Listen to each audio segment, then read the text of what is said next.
Nung nagtuturo pa ako sa LaSalle Binilde, I was able to ask my students, sabi ko sa kanila, magfe-February na, mag-Valentine's Day na. Pwede nyo ba akong samahan? Sabi nila, saan, sir? Haharanahin natin ang magiging asawa ko. Sila Lane ay nag-aaral ng orthodontist sa UP Manila. So, LaSalle Binilde is very near it. Kaya sabi ko sa mga estudyante ko, samahan nyo ako, haranahin natin silang lahat. Yes, sir! Ganon. Practice pa kami. Tapos ito na. Pumunta na kami sa UP Manila. Tapos sa isang laboratory, nandun ang mga dental chairs, may mga pasyente at mga dentistang nag-aayos ng mga ipin nila. Tapos yung mga estudyante ko, may dalang gitara, marami sila, pumasok dun sa kwartong yon. Ako nagtatago sa labas. Tapos, sabi nila, excuse me, we are looking for Dr. Lalaine Lucas. Sabi nung asa ko, that's me. Sabi nila, ma'am, our teacher, Mr. Gogna, asked us to come here to serenade you. Haharanahin kayo. So talagang nagulat silang lahat. Tigil lahat. Yung mga pasyente, nakanganga, gano'n, no? Tigil lahat eh. Tapos kanta na sila. Mahal, pangako sa iyo, hindi magbabago, ikaw lang ang iibigin ko. Tapos kanta sila, talagang sila rin, kilig na kilig, di ba? Tapos ako, nasa likod lang, may dalang bulaklak, at sabi ko sa mga estudyante ko, pagdating ng chorus, ako lang ang kakanta. Pagdating ng chorus, tumabi sila, pumasok ako, may dalang bulaklak. Minsan lang kitang iibigin. Alam mo, sila lang kinuha yung bulaklak, tapos sabi, ikaw talaga.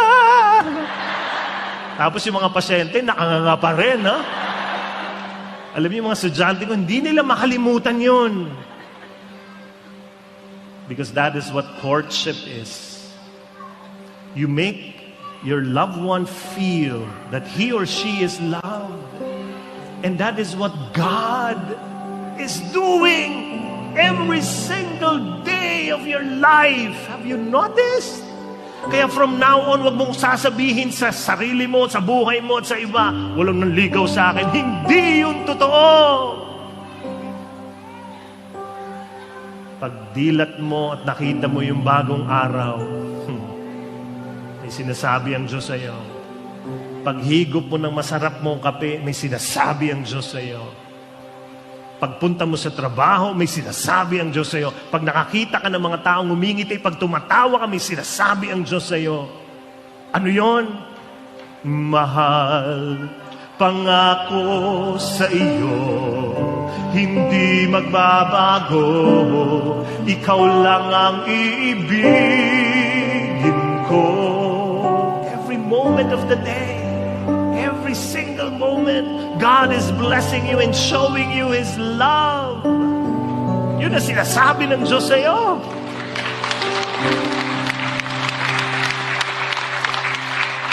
Tapos nagkasala ka, you sinned. Sinaktan mo ang Diyos. Sinira mo yung tiwala niya sa iyo. Pinibigyan ka ng pagmamahal, tinatanggihan mo. You sinned. You failed. You made mistakes in life. Pero ano yung sabi niya?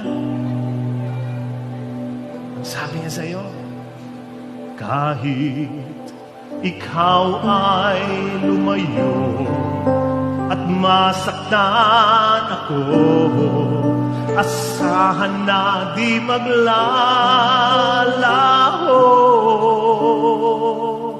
Yung akala mo alis na siya kasi mali ginawa mo. Yung akala mo, Lord, yung minsan na yan, mamahalin mo kung minsan, kung mabait ako, kung okay ang buhay ko, kung wala akong kasalanan, yun yung minsan. Pero alam mo, sabi ng Diyos sa iyo, ito yung minsan. Ano yung minsan?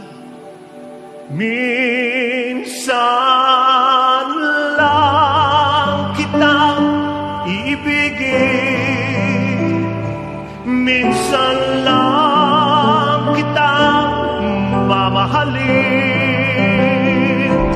Ang pagmamahal sa'yo'y walang hangganan. Alam niyo to kung ano, di ba? Di ba? Ano yun? Yun yung minsan, nakapako pa. Para hindi kumonte. Hindi ganito. Hindi ganyan. Ang minsan sa Kanya. Magpakailanman yung minsan.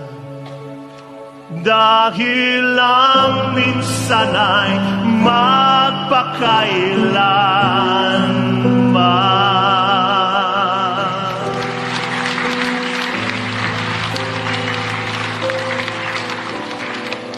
Dahil ang minsan ay magpakailanman.